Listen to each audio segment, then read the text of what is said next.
Welcome back to Half the Battle. I'm your host, as always, Daniel Levy, and today we're going to talk about PFL super fights, Battle of the Giants, Francis Ngannou versus Renan Ferreira and my friends.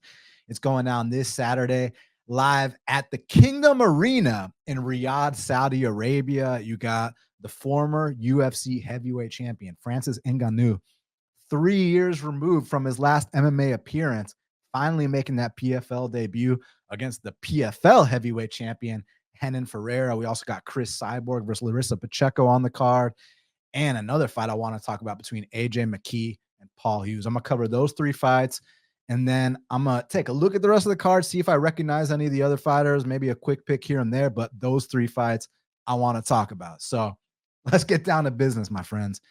Main event of the evening in the heavyweight division for the PFL Heavyweight Super Fights Championship. We got Francis Ngannou. He's 17-3, taking on Renan Ferreira, who's 13-3. Currently, they got it. Francis Ngannou and Talus Renan Ferreira is plus 195. So Francis Ngannou finally making that PFL debut. I mean, we've been waiting a while. There was the massive contract dispute with the UFC, and the John Jones and Francis fight never came together. And I mean, listen, this dude went out there. I got to give him credit. He went to boxing, fought 2 of the biggest heavyweight boxers, like in terms of names and ranking around. And honestly, like, I feel like Francis could have retired after that Tyson Fury fight, and man, he would have retired as king, because even though he lost that fight, the fact that he had moments in that fight, let alone a knockdown against Tyson Fury, I don't care if Tyson Fury didn't train, a day in his life for that fight, but like I'm just saying, if he came in, super fat compared to his next fight, I think he dropped like a significant amount of weight his very next fight, which he ended up losing. But just saying, like, I think Tyson Fury was back on the booze and the white girl. I don't have any proof, but I'm just saying it. Look, credit to Ngannou. I really think that Ngannou could have went out on top after that Tyson Fury fight. Like, you went out as UFC heavyweight champ, you defended the belt against Cyril Gane, and you arguably beat Tyson Fury. Like, what else is there to do?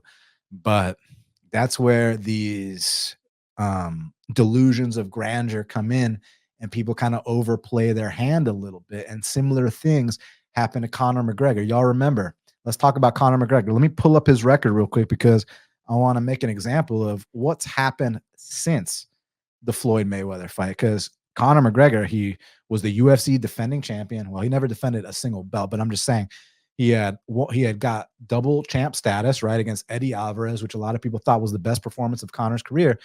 And he made it to that superstardom point where he goes out there and gets that boxing match with Floyd Mayweather. Now, similar to Ngannou with Tyson Fury, look, Conor didn't get any knockdowns over Floyd, but some people thought that Conor maybe won some of the earlier rounds against Floyd. Now, other people might say Floyd carried him, but bottom line, the fact that Conor made it deep into that fight was a win.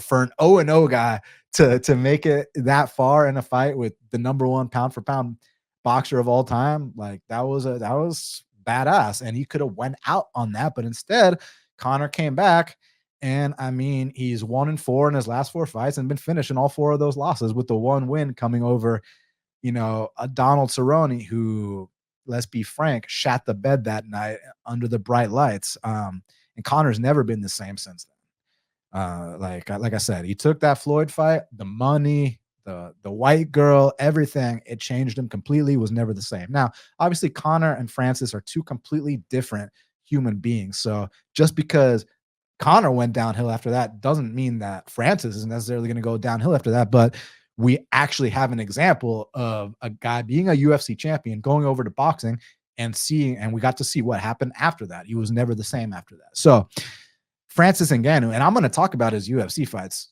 in a little bit, but I just want to talk about, current form and whatnot. So like I said, the Tyson Fury fight, he could have went out like the king of kings after that, even on a loss. Like, the fact that you got to a split or majority decision, whatever it was with Tyson Fury, you got a knockdown, even if it was unanimous, and the fact that you went all 12 rounds with him, dude, like, hey man, nothing else needs to be said. People call you lineal champ, all these things. Oh, this is the baddest man on the planet, right? Because heavyweight champ is the baddest man on the planet. But Then he decided to double dip.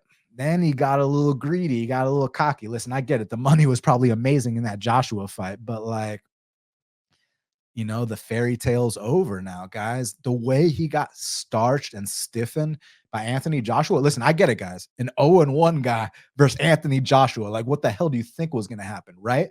But you can no longer call Francis Ngannou the baddest man on the planet when he got starched badly earlier this year. I don't care if it was in a different sport.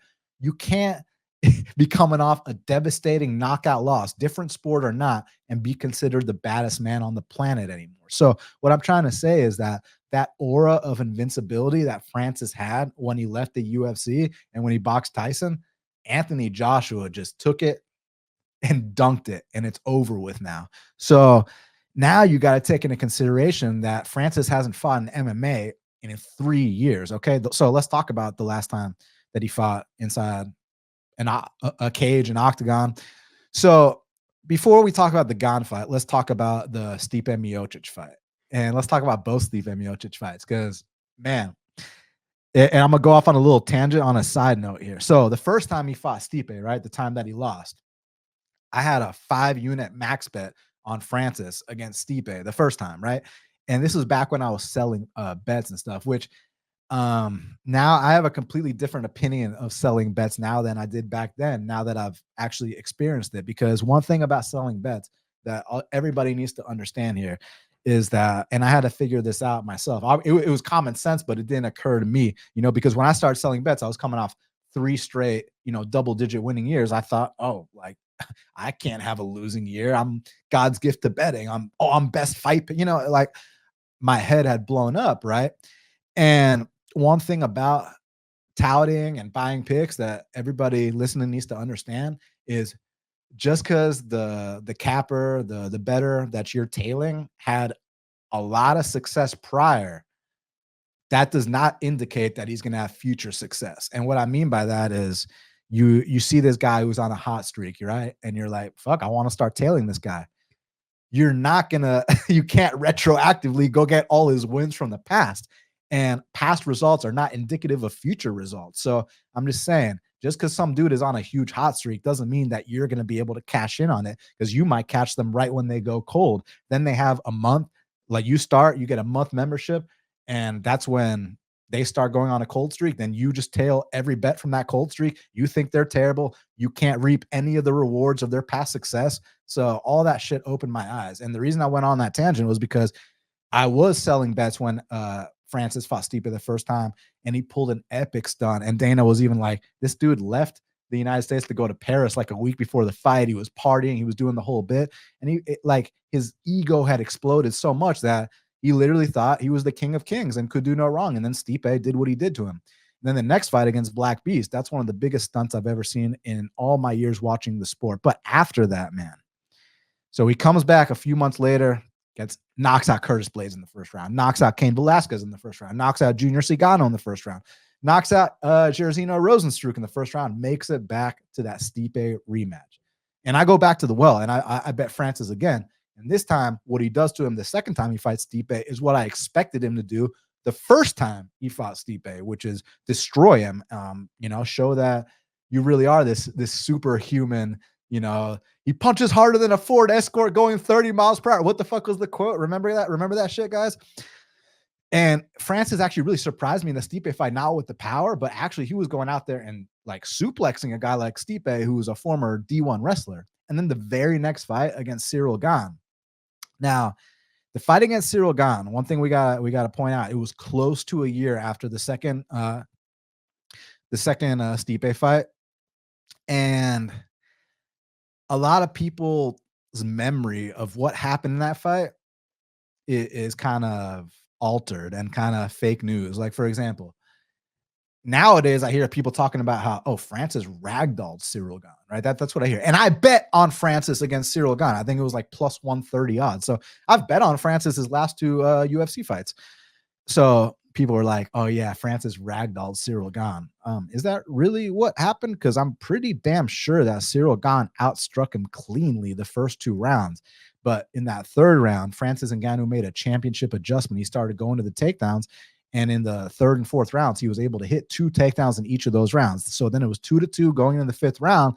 And Cyril Gane goes for that infamous leg lock where he drops to his back, gives up over, slightly under 3 minutes of top control and loses the fight like that. Like, so yeah. And then that was the last time we ever saw Francis Ngannou in an MMA fight, UFC 270, Ngannou versus Gane, January 2022, my friends.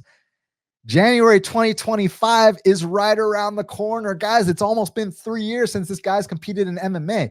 And he went off, did boxing, and like you have to assume that most of his training was revolved around boxing. Like, you think he was drilling wrestling and jiu-jitsu to get ready for Tyson Fury? No, like I don't. I mean, just like Conor, man, they completely abandoned all the MMA and just focused on boxing. And you can't just take 6 months of boxing to make up for a lifetime of boxing like Tyson Fury and Anthony Joshua have.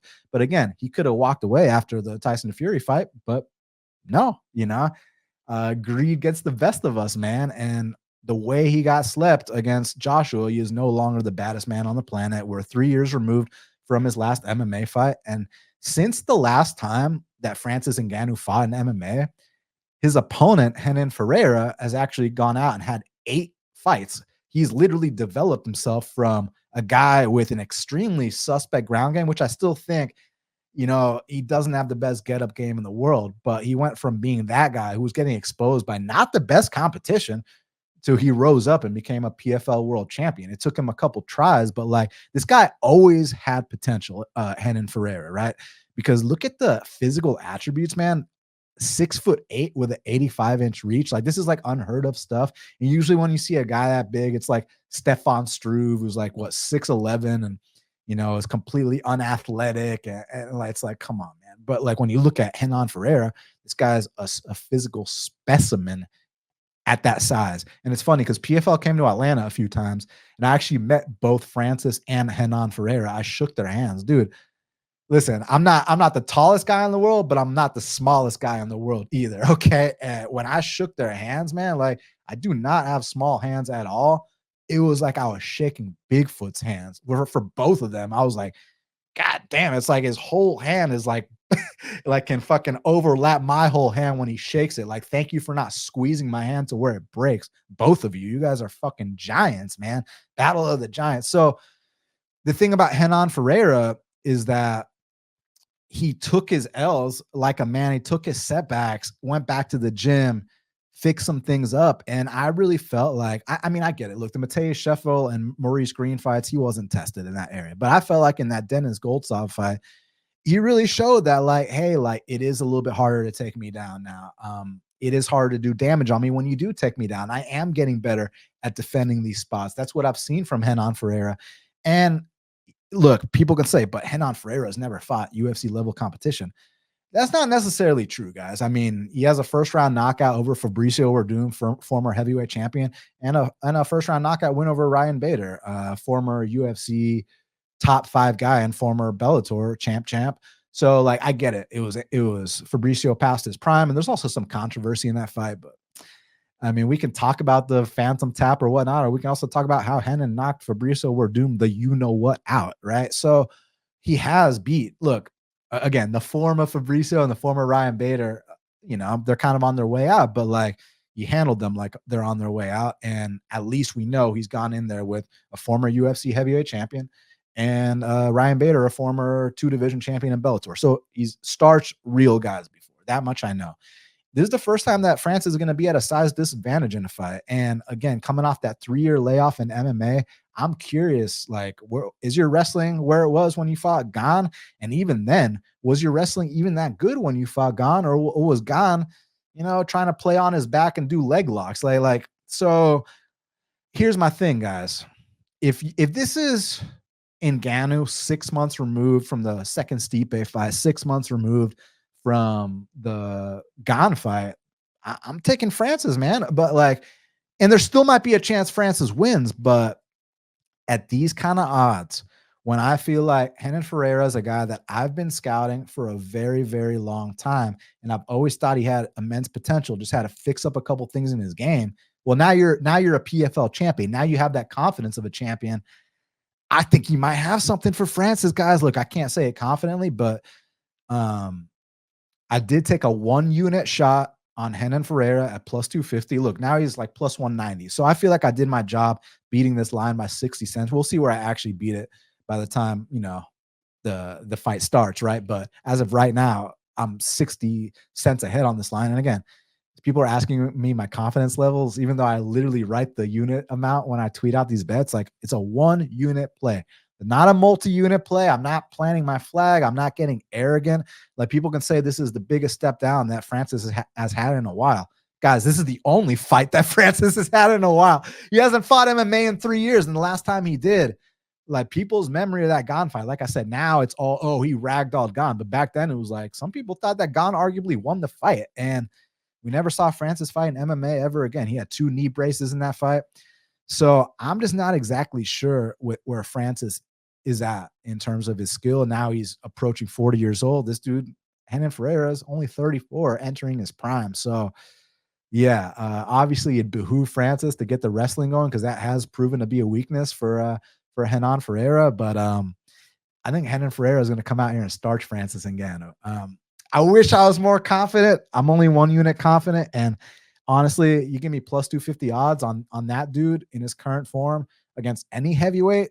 I mean, I might be willing to roll the dice. I was willing to roll the dice here. But again, 1-unit shot. Because let's say Francis comes out here and wins. People are going to be like, oh my God, you bet Renan Ferreira. You did. It's like, dude, I put a 1-unit shot on one of the most dangerous men to ever walk the planet, a guy bigger than Francis, a guy with insane power, and who's got now the confidence of being a PFL champ. And hopefully he's been patching up. I mean, I know he's been patching up that area of his game, but it's not something you do overnight. It's something that takes years. Well, it's been years since that part of his game has been exposed. So hopefully for his sake, he's leveled up even more in the time off, and he can come out here and, use his long range and do some Bigfoot type shit on Francis Ngannou. But listen, man, if Francis wins, I'll be happy for him, because he went through an unthinkable tragedy outside the ring, outside the cage, where just, I just want to, and not that my opinion matters, but I want to obviously send my condolences, and I can't even try to put myself in the shoes of what he went through and how he's feeling and all that. And that's why you have to separate the emotions from betting. Because when I start talking about what Francis went through, now I want to root for Francis. Now I want to shed a tear. Now I want to see this guy win. But I just have to put my blinders on. Being a betting man, you gotta ignore that stuff, as much as it sucks, man. And at plus 250, I was willing to roll the dice on a 1-unit shot. So may the best man win. And let's see what happens. I'm going in still. Now, co-main event of the evening for the undisputed featherweight super fights championship. I guess it's not undisputed, but a belt no less. We got women's MMA legend Cris Cyborg. She's a pioneer, man. She's 27-2. Damn, girl, that's a great record. 27-2, taking on the PFL champ Larissa Pacheco, who's 23-4. Currently, they got it. Larissa Pacheco minus 150. The comeback on Cyborg is plus 130. So I have a bet on this fight too. So I took the champ, Larissa Pacheco, here at minus 130. Now it's minus 150. So I got some little 20 cents of value there. Listen, man, shout out Cyborg. I know I've been critical in the past because I might have thought certain things, which are probably true, but about her beating these completely outmatched and outsized opponents while she was juiced to the gills. And then she comes to the UFC and she's considered a UFC champ, but like, she didn't win a belt in a weight class that had any fighters. Again, I'm not trying to discredit Cyborg's UFC run, but I think you guys need to put context when you call her a former UFC champion about who was she fighting in the UFC to win belts against? Okay, so let's talk about that. Y'all ready for this?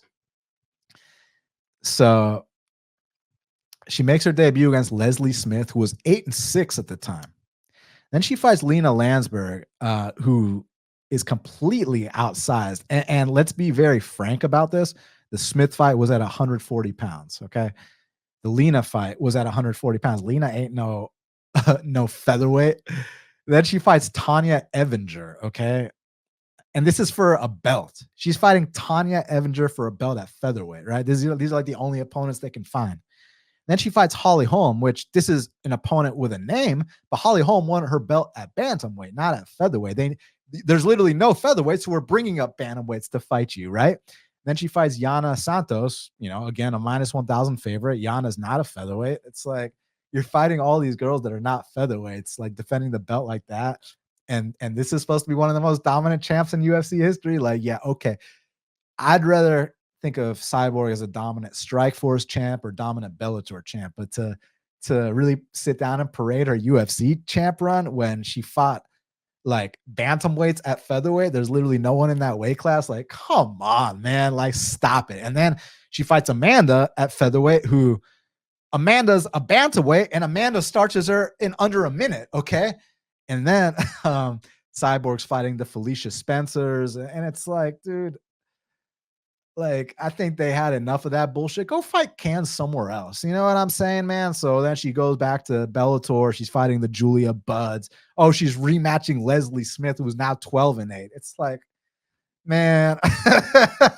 Then she's fighting Kat Zingano, who like 15 years ago was a fucking serious problem. But now Kat Zingano's 42 years old and looked every bit of it in that fight.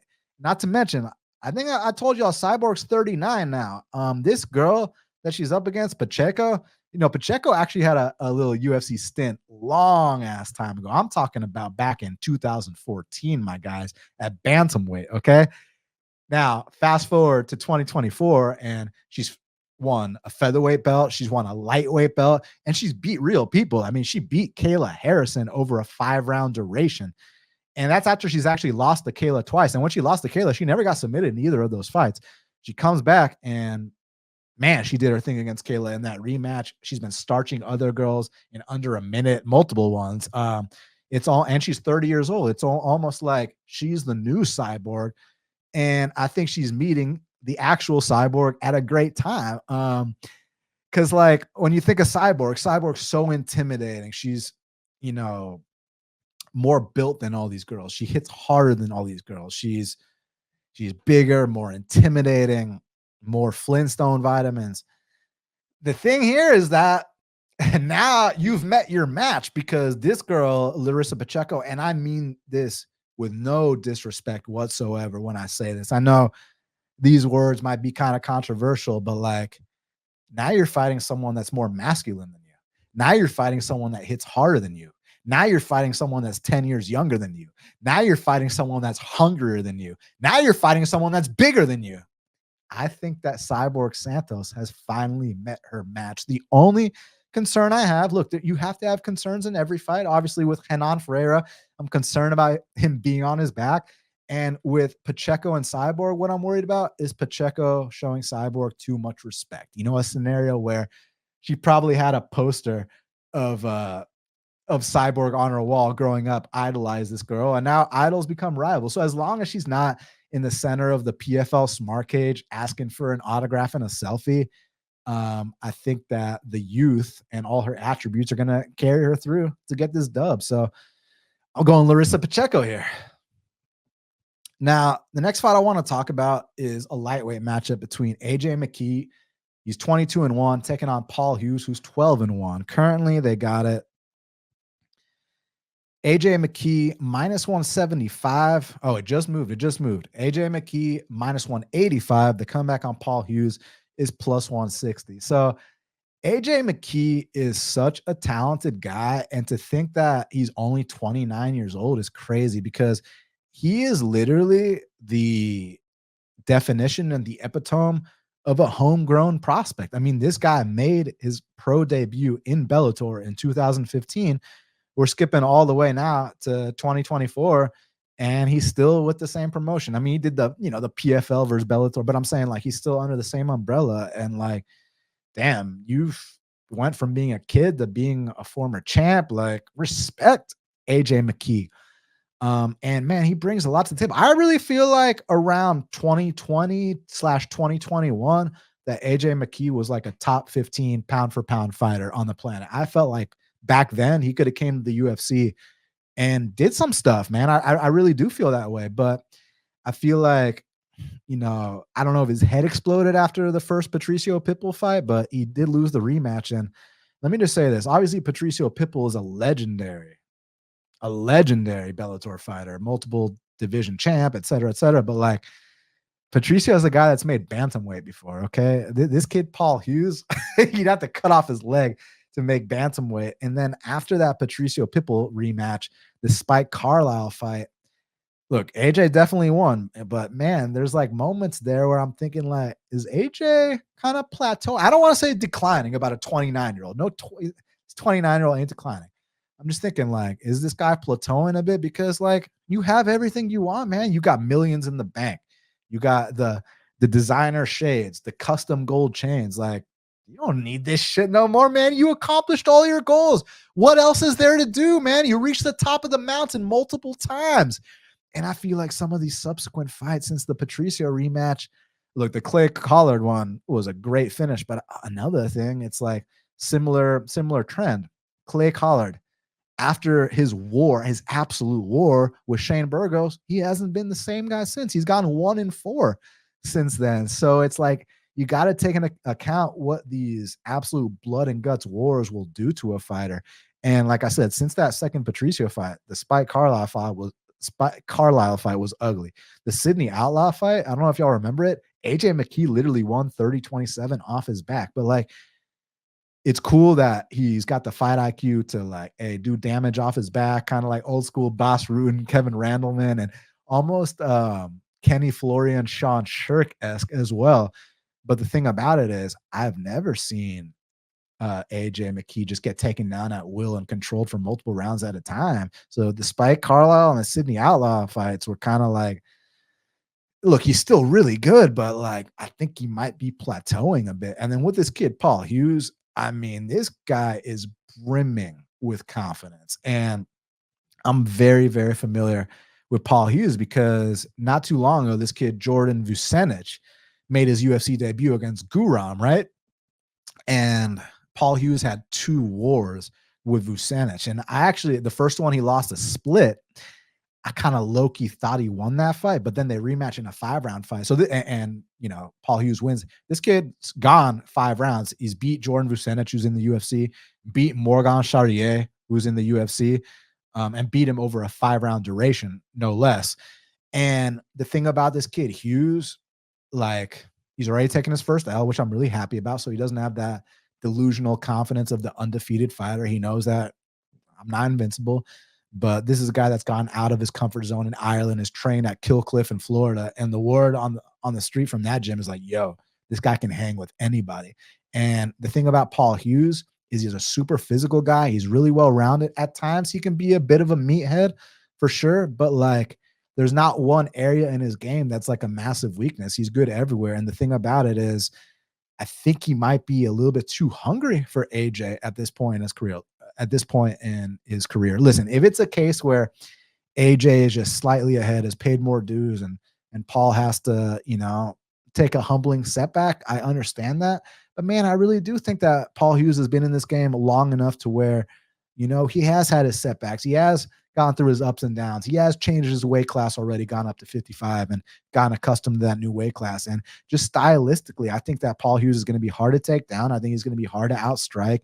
And he's just one of those physical guys where like, you hit him, it hurts you.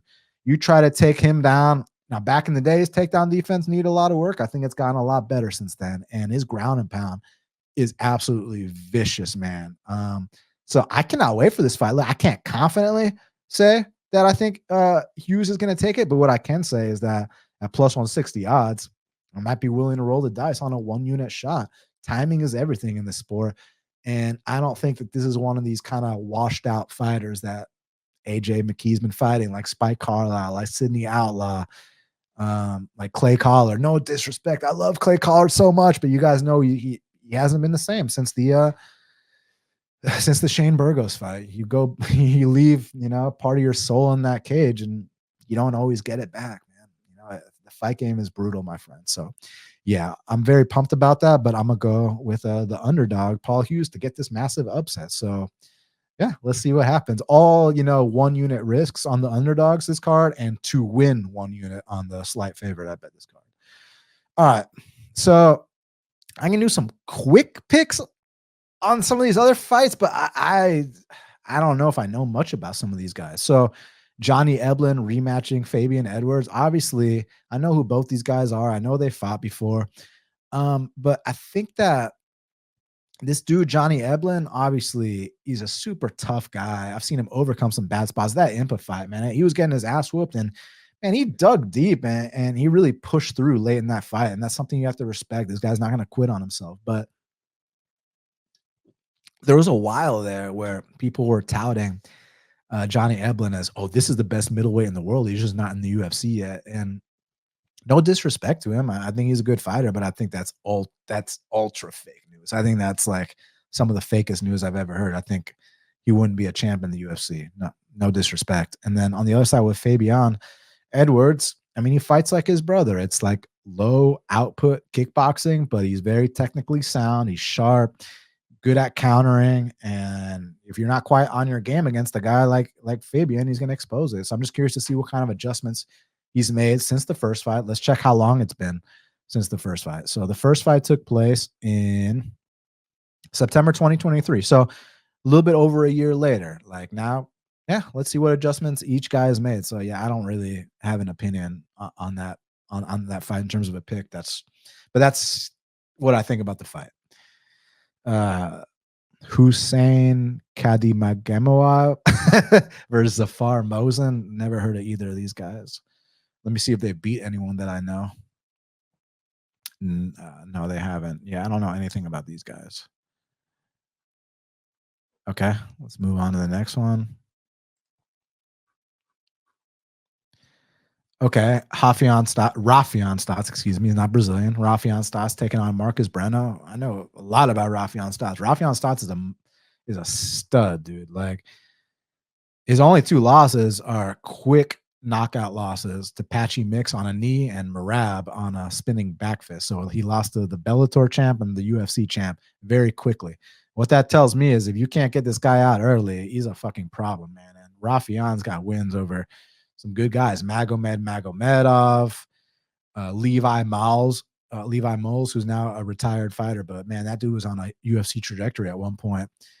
Keith Lee, shout out my dog Keith Lee, the food critic. Yo, I love me some Keith Lee. Introduced me to some great spots. So look, he's beat some guys. But let's see what Marcus Breno. Do I know Marcus Breno? Let me see. Okay, he's the guy that knocked out Ari Farias. Yeah, I know exactly who this guy is. That's interesting.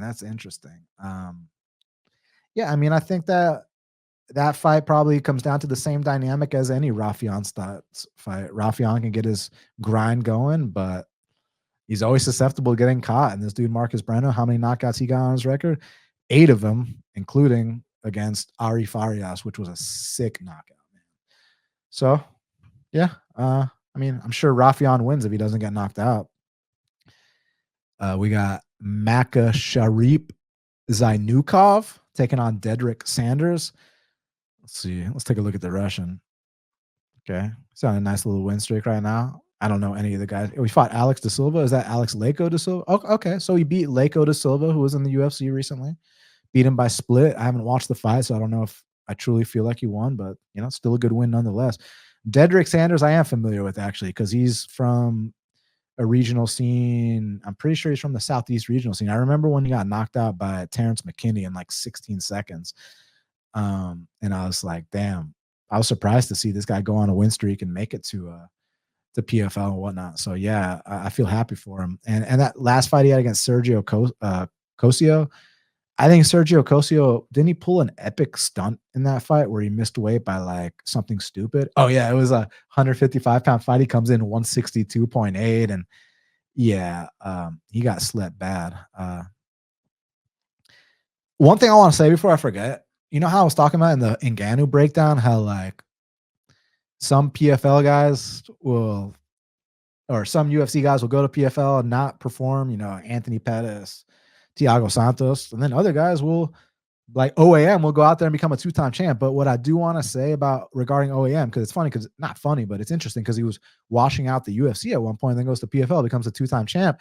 But like, look at the guys he was fighting to become a champ, like Anthony Romero, who was like a Contender Series reject. So when you're fighting that much of a big of a step down, it kind of makes sense. And then we got Ibragimov taking on Nacho Campos, 7-0 versus 5-0.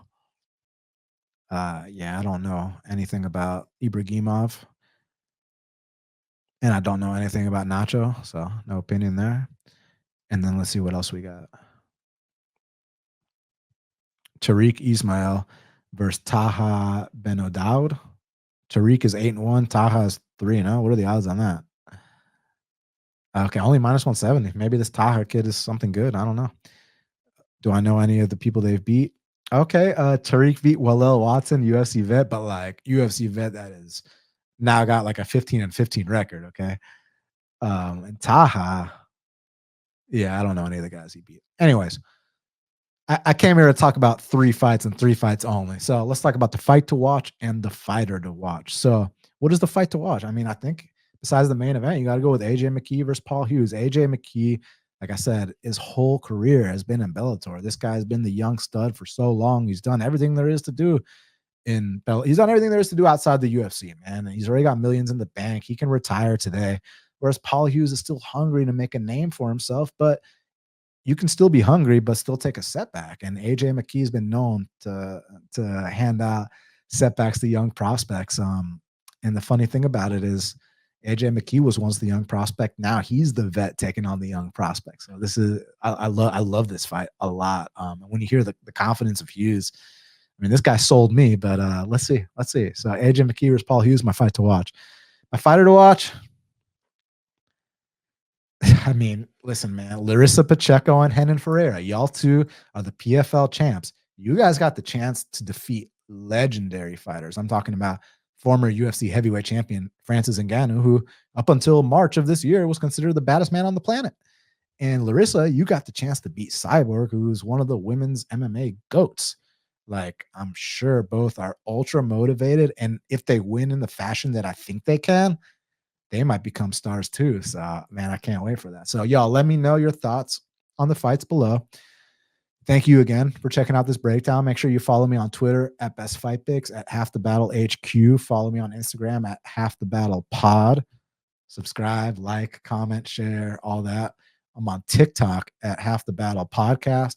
Shout out Meticulous for the amazing graphics, the thumbnails, the shorts, everything.